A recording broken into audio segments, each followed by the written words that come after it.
Welcome back to Video Game Pickups. This is another retro edition for the month of March. And I hope you enjoyed the music in the background from Bloody Roar to The New Breed. So with that said, first we have F-Zero for the SNES, which is definitely a nice addition. I've actually never played the original F-Zero, so it should definitely be an interesting thing to experience. Next up, we're going to the original Xbox. I don't really consider it retro, but it is now considered retro for some reason. Now, this was actually a game I got, obviously originally from Hollywood Video Rental, and sold, which is interesting here. So obviously it's a generic style game case from Rental, and from the back too you can tell that.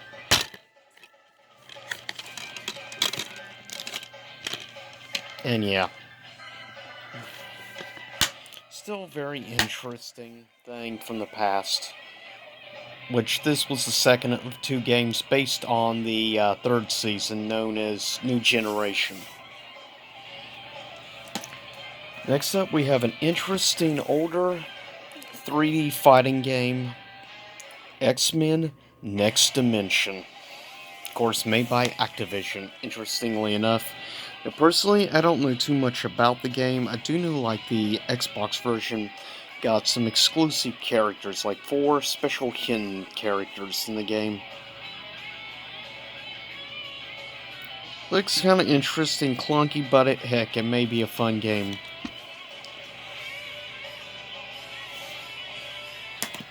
Next up, we have definitely an old-time classic, Spy Hunter. Original arcade Spy Hunter included, which is also kind of cool.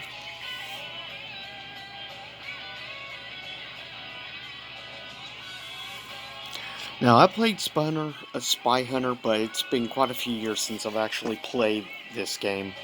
So it is kind of a nice trip down memory lane for me, given this was one of the very first games I technically originally played on the PS2, so it's my first time to actually try it on the original Xbox.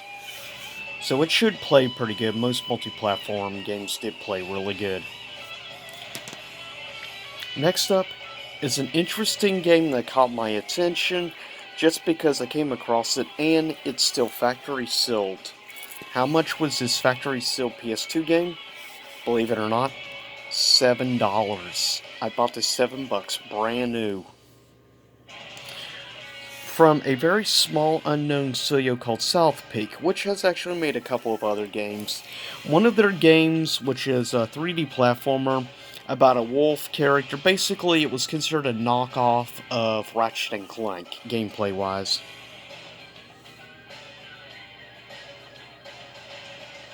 Still, I might eventually give this a chance. Obviously, it looks like it's more or less a racing type of game, which is definitely different. Definitely has a very unique art style cover. Next up, a game which I did have years ago, then I pretty much have only played the HD version, but I finally recently found at actually a local Goodwill a copy of Tekken Tag Tournament in actually really good shape. Yeah, it's a greatest hits version, but whatever.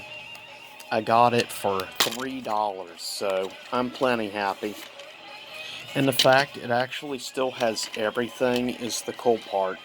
It even has this cool little promotional thing for Soul Calibur 2. I can't believe I actually still had this in the case with the full book, which, man, do I miss having full book things in the cases from the old days. But still, it was cool the fact it still had this little ad thing in mint condition as well, so I am rather surprised at the shape this was in at a thrift store. Next up, only 2 more after this, finally got my hands on Oni Musha 3. In actually really good shape. And obviously, I feel the Oni Musha games are undervalued games, but that's good for collecting purposes. Um, I got this complete inbox with all the papers, everything included, like $6 in mint condition. So that says that this game is definitely not a in-demand game. I feel like the first game it started going up in price mainly because of the remastered version for current gen. And that's the only reason. Second to last, which was an interesting, most recent Sonic pickup of mine. I've actually never played Sonic Unleashed, so I'm curious to try it. And since I came across it really cheap for the PS2, I was like, why get the 360 or PS3 when I can get the PS2 at such a really good deal? I paid, I believe it was like $4 or $5 I paid for Sonic Unleashed. That's a great thing. A lot of the Sonic games you can get really cheap. So this is definitely a good time to pick up Sonic games if you get the chance. Okay, this is the last, and this is a special custom one I got from online from eBay. So I know of that makes replicants of a couple of different games. The first one he makes of replicants is Resident Evil 1.5, which was a prototype of Resident Evil 2, and he also does this. Replicant style things for Thrill Kill, with the original adults only rating. Now, for the most part, it's actually done really good quality, I think, for the most part. It's no actual booklet, it's like a piece of cardboard, of course. But still, it's cool, and the fact it gets all the original art done with all the basic information and all the basic stuff down at the bottom, detail-wise. Mentions why it's 18 and up. Basically, this was considered to be the more or less, you could say Super Smash Bros. Was considered the family-friendly version of Thrill Kill, given this predates it Smash by a full year. But yeah, this is just a piece of cardboard right here. But still, on the back, you have this. And then also put this on the disc to actually make it look really cool. And yeah, I appreciate that.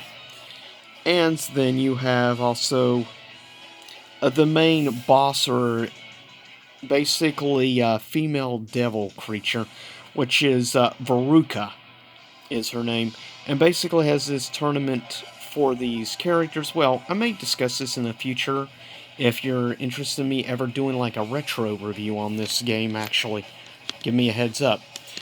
If you want to know more in depth otherwise on this, you can check out a fighting history video Maximilian Dude did on Thrill Kill, as well as Matt McMuscles and his What Happened series. Also goes pretty in depth on it, but it is a really interesting story behind Thrill Kill, and I do appreciate this. Yeah, it's a burnt game and stuff, but I do appreciate the eBayer that I have bought a couple of replicants from. I do appreciate the fact he does take time into doing it pretty decent quality and make it look like an official actual game release. I appreciate that. But with that said, I'll see y'all next time. Same YouTube time, same YouTube channel. Stay safe, everyone.